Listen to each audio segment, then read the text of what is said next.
Ms. Meinzer said, "I think we have a very different impression of Meghan on this side of the Atlantic.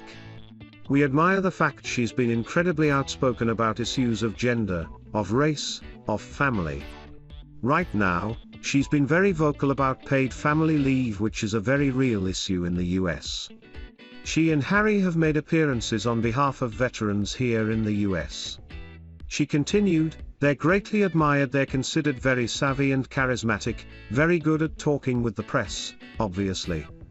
But also very caring. Their philanthropic work is something they seem to care a great deal about, they speak on behalf of issues that benefit from their platform." Ms. Meinzer was discussing Meghan's upcoming appearance in the Ellen DeGeneres Show later this week, during which the Duchess discussed the struggles she faced in her early acting career. The US commentator said, "This isn't her first time at the rodeo, she knows how to have these kinds of conversations, how to be bubbly. How to talk about issues she cares about but also be very much a regular person and tell stories like that where she drove a junker like so many other people in the world. It's great to see also because her previous appearances over the last year have been quite painful and she's been talking about a lot of issues that are important but also that would cause anybody a great deal of pain.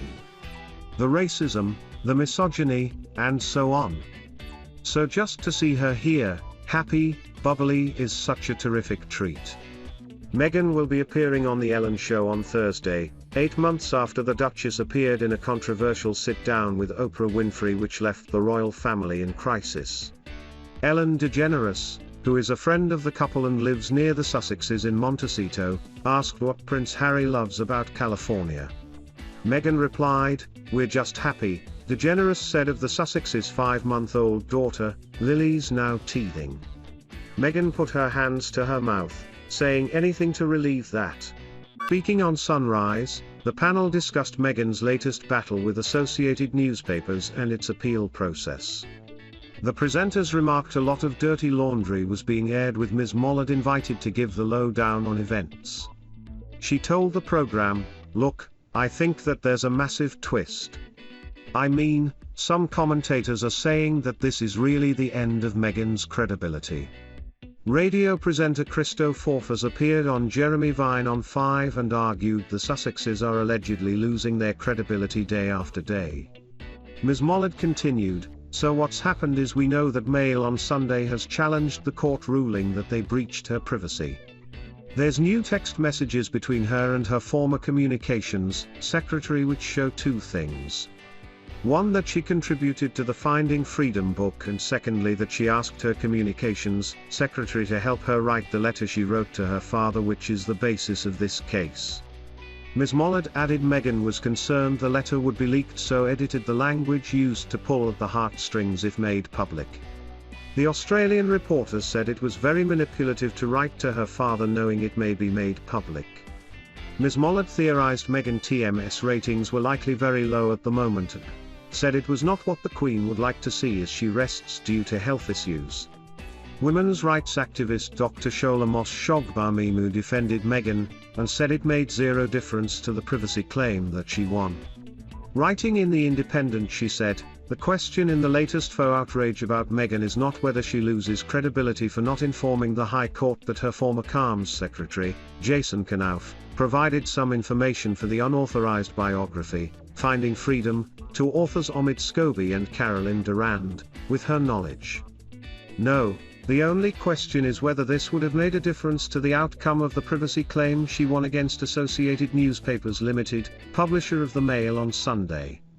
The fact is it should make zero difference."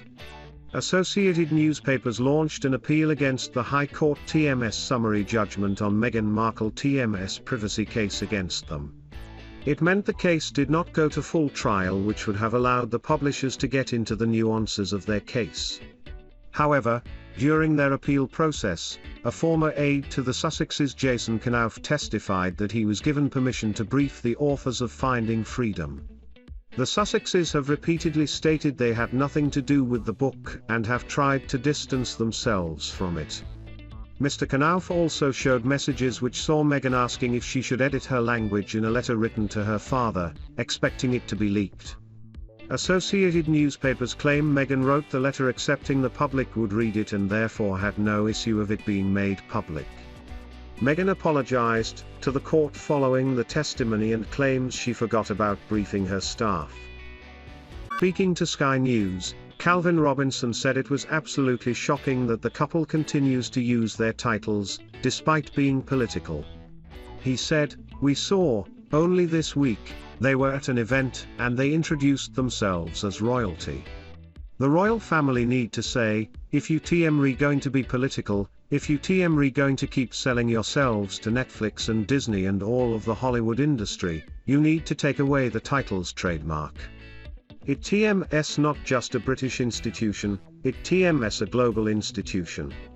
I think we TMR all being pulled down by Meghan Markle TMS plan to become the most famous princess in the world."